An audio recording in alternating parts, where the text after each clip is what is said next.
Hello, this is D, and I'm back with another video. Well, today I have some fantastic news for Xbox fans, as we have some new Halo Infinite information. Now, the game is getting an art and graphics update. As well, we have a release window for Halo Infinite in 2021. Now, before I get into today's video, I want to let you know that it was brought by Games On Daily, and it is a gaming news platform that brings all the latest gaming news from multiple sources in one place. It has a great, super fast, clean interface, and anyone can submit articles from external sites and create their own content on the site.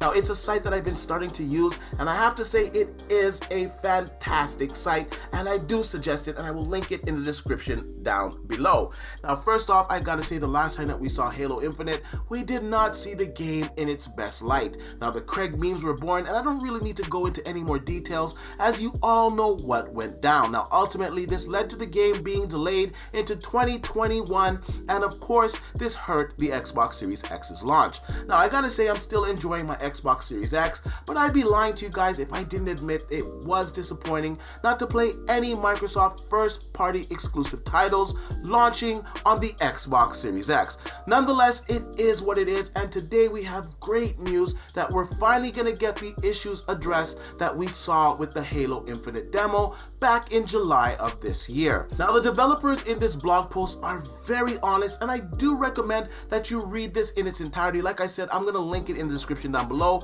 so you guys can check it out for yourself. Now, they went on to say that the graphics technology front, they've made improvements along with fixing bugs that were inherent in some of the techniques, as well as iterating and polishing the features that are still in development. Some of the key areas of progress include better quality of global illumination, ambient inclusion, shadows, volumetric lighting, sky, and atmosphere. We have also addressed issues with the GPU-driven rendering and texture streaming solution that should mitigate the LOD pop-in and texture quality issues that were prevalent in the July demo. There is more to be done, of course, and we're actively partnering with Neil and Spar's team to drive the visual quality forward from both engineering as well as an artistic front. In addition to the graphic tech changes, we've made a lot of improvements in the art and content across all disciplines, such as environment, lighting, weapons, FX, and more. There's much more to cover here, but we're just talking about some of the more impactful changes in mind.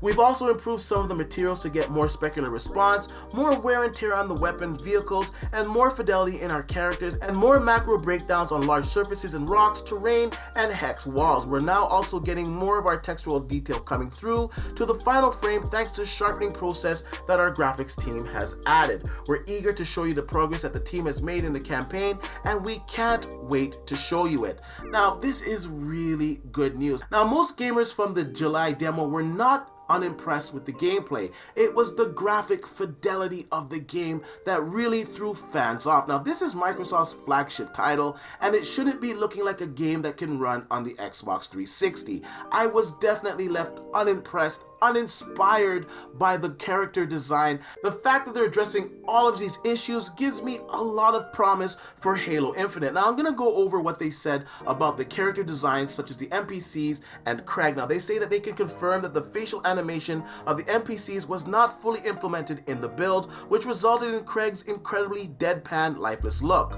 All characters are modeled in a neutral pose prior to the blend shades and animations being applied. So poor old Craig was never intended to be seen in that condition, which is not something that was evident during the gameplay. It was only later in a close-up freeze frame of this one bad moment where it came to light and the legend of Craig was born. Now, there's been further work done on the material fidelity and more variety added to the brute faces. We're also working to add some hairdos and beards, which was something we hadn't gotten to do in July. So while we have come to love our dear old Craig, he's certainly undergoing a significant makeover. Craig isn't the only model to see improvement, though. There have been significant changes to other characters and 3D models as we continue to evolve and polish content, some of which can be seen in the Spartan and weapon renders being shared today. Now, these renders were also released in the blog post. Now, as you can see from these newly released Halo Infinite images, the character models, the environments, the details are much better than what we saw in the July showcase, which gives me a lot of promise for this game when it releases next year.